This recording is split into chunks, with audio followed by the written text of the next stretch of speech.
Revenue రికార్డులు మీ ఇంట్లో ఎందుకు ఉన్నాయి? మదనపల్లి దస్త్రాల దగ్ధం కేసులో మాధవరెడ్డిని ప్రశ్నించిన సిఐడి. సో మీరు ఇక్కడ చూసుకోవచ్చు,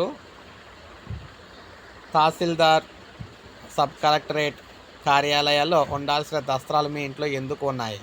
మీరేం రెవెన్యూ ఉద్యోగి కాదు కదా అని అన్నమయ్య జిల్లా మదనపల్లి సబ్ కలెక్టర్లను దస్త్రాల దగ్ధం కేసులో ప్రధాన నిందితుడైన వైకాపా నేత, మాజీ మంత్రి పెద్దిరెడ్డి రామచంద్రారెడ్డి అనుచరుడు వంకీరెడ్డి మాధవరెడ్డిని సిఐడి ప్రశ్నించింది.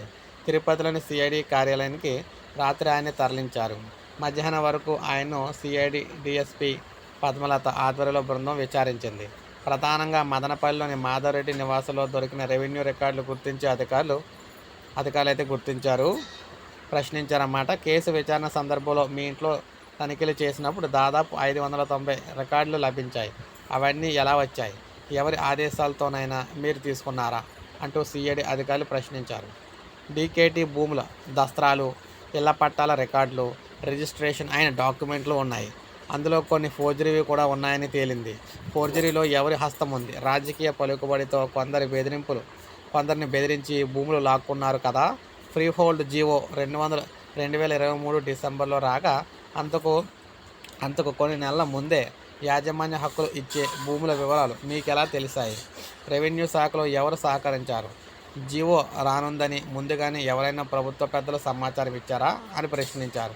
అసలు ఈ కేసుతో తనకు సంబంధం లేదని, రాజకీయ కక్షతో తనను ఇరికించారని మాధవరెడ్డి బదులిచ్చారు. తాను స్థిరాస్తి వ్యాపారం చేస్తున్నానని చెప్పారు. అలాంటప్పుడు గత ఏడాది జూలై 21న దస్త్రాలు తగలబడడానికి కొద్ది గంటల ముందు నుంచి ఇదే కేసులో జైలుకి వెళ్ళిన గౌతమ్ తేజ పూర్వపు ఆర్డీఓ మురళితో ఎందుకు సంప్రదింపులు అయితే జరిపారు? పెద్దిరెడ్డి రామచంద్రారెడ్డి పిఏ ఇక్కడ ముని తుకారాంతో సంబంధం ఏమిటి అంటూ ఆరా తీశారు. 331 సార్లు ఆయనతో దేని గురించి మాట్లాడారని సూటిగా ప్రశ్నించారు. మాధవరెడ్డి నీళ్లు నమిలారు.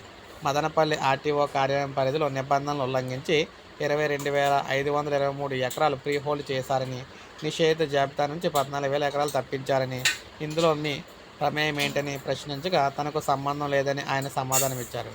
విచారణకు మాధవరెడ్డి ఏమాత్రం సహకరించలేదని తెలుస్తుంది. అయితే మొత్తంగా సాయంత్రం 4:30 గంటల వరకు చిత్తూరు ప్రత్యేక సిఐడి కోర్టుకు న్యాయమూర్తి షేక్ బాబాజాన్ ఎదుటైతే హాజరుపరిచారు.